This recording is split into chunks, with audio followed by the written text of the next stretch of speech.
Madhumati 1958 Hindi cinema की classic film है जिसका निर्देशन बिमल रॉय ने किया है। इसमें दिलीप कुमार के साथ मुख्य भूमिका में वैजंती माला है। अन्य कलाकारों में प्राण, जयंत तिवारी, तरुण बोस और जानी वाकर शामिल थे। पुनर्जन्म के सिलसिले को पूरी शिद्दत से दिखाने के लिए दिलीप साहब और वैजंती माला के किरदार एक से अधिक बार रचे गए। मधुमती में वैजंती माला में तिहरी भूमिका निभाकर दर्शकों को मंत्रमुग्ध कर दिया। मधुमती एक हॉरर लेकिन रोमांटिक संगीतमय फिल्म है जो शुरुआत से ही दर्शकों को बांधे रखती है।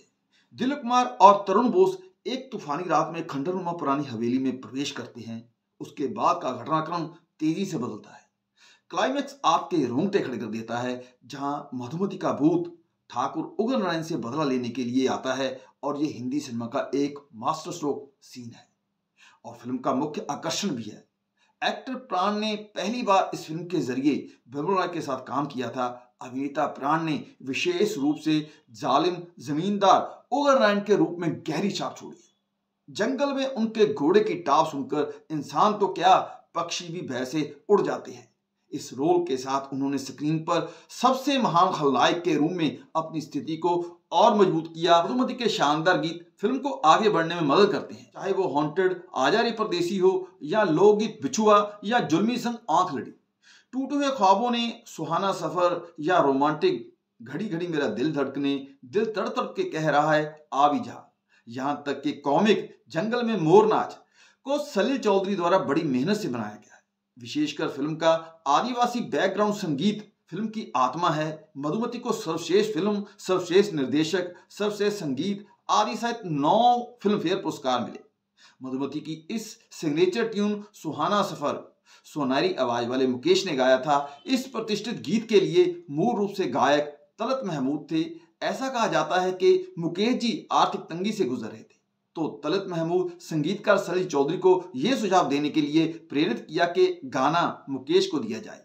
यह घटना इस बात को प्रमाणित करती है कि भारतीय फिल्म उद्योग में 1950 के दशक में साथी कलाकारों के बीच उदारता की समर्पण भावना कितनी प्रबल थी, जबकि आज तो गलाकाट प्रतिस्पर्धा है। यह भी अभाती के मधुमती के नायक दिलीप कुमार संगीतकार के रूप में सलील चौधरी के सख्त विरोधी थे, क्योंकि फिल्म उद्योग की अनियमितताओं के कारण सलील चौधरी को बॉम्बे के लोक लुभावन मानकों के अनुसार एक फ्लॉप संगीत निर्देशक घोषित किया जा चुका था। बिमल रॉय ने बारी बारी से 2 संगीतकारों के साथ काम किया और वो 2 संगीतकार थे सचिन देव बर्मन और सलील चौधरी। जब मधुमती बनाई जा रही थी तो संगीत तैयार करने का काम सलील चौधरी को सौंपा गया था। उसके बाद एस.डी. बर्मन को उन्होंने सुजाता 1959 के लिए चुना और मधुमती के लिए संगीत रचना करने की बारी सलील चौधरी को दी थी।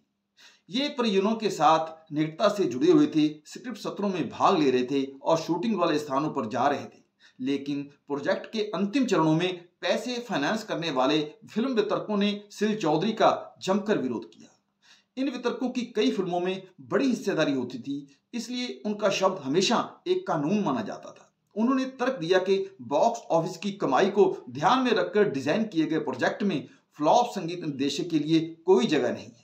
जबकि संगीतकार सलील चौधरी अपनी प्रतिभा 2 बीघा जमीन 1953 में दिखा चुके थे। यहाँ ये बताना प्रासंगिक होगा कि उन्होंने 2 बीघा जमीन कहानी भी लिखी थी।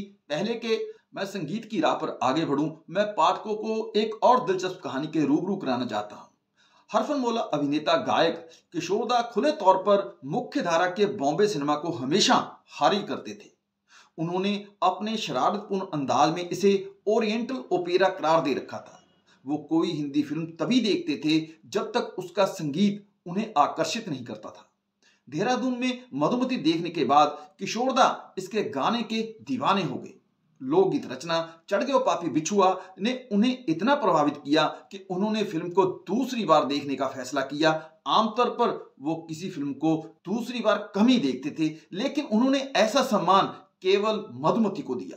पागलों की तरह सिर्फ फिल्म के गानों के लिए उन्होंने मधुमती के लंबे समय तक चलने वाले विशेष कार्ड एलपी को खरीदने के लिए कोलकाता की संगीत दुकानों के कई चक्कर लगाए, ये किशोरदा खुद कहते हैं।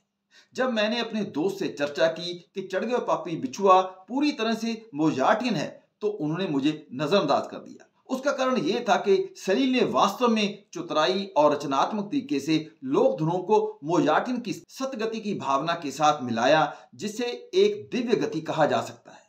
इस गीत को लिखने से पहले सलील ने मोजार्ट के संगीत रूपक का ध्यानपूर्वक अध्ययन किया होगा। पापी बिछुआ में मुझे एकल कलाकार और कोरस के बीच प्रतिस्पर्धा और बातचीत या संघर्ष दिखाई देता है, जो मोजार्ट के संगीत कार्यक्रमों में ही दोहराया जाता है। किशोरदा के मुताबिक सलील चौधरी ने मधुमती में मोजार्ट को रोमांटिक बना दिया। आपको बता दें कि ऑस्ट्रेलिया में जन्मे जर्मन के निवासी संगीतकार वोल्फगांग आमड्यूस मोजार्ट एक प्रसिद्ध पाश्चात्य शास्त्रीय संगीतक थे। उन्होंने लगभग 600 संगीतक रचनाएं की थी और वो दुनिया के शास्त्रीय संगीतकारों में सर्वाधिक लोकप्रिय शास्त्रीय संगीतक थे। यहाँ किशोरदा उनकी ही बात कर रहे हैं। इस फिल्म का एक गाना सुहाना सफर और ये मौसम हसी फिल्म की जान है, जिसे दिलीप कुमार पर फिल्माया गया था। इस गाने की शुरुआत पक्षियों की चहचहाहट के साथ बेहद धीमे संगीत के साथ होती है। सुहाना सफर गीत कैसे फिल्माया गया था वो भी एक किस्सा है।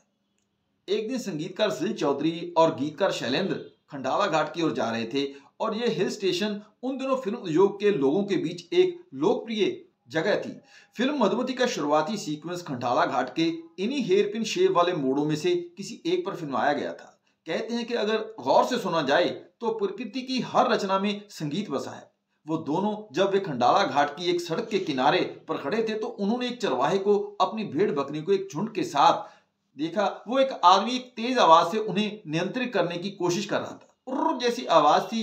बस यही मौके पर शैलेंद्र ने चरवाहे की इस आवाज को अपने गाने सुहाना सफर और ये मौसम हसीन के प्रारंभिक स्वर संकीर्तन में शामिल करने का निर्णय कर लिया और ये गाना मधुमती की सिग्नेचर ट्यून बन गया।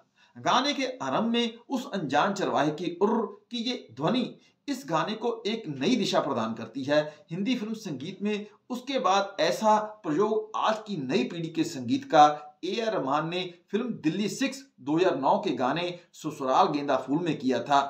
इसमें उन्होंने छत पर कबूतर उड़ाते अभिनेता ओमपुरी की हो की आवाजों को शानदार तरीके से मिक्स किया था।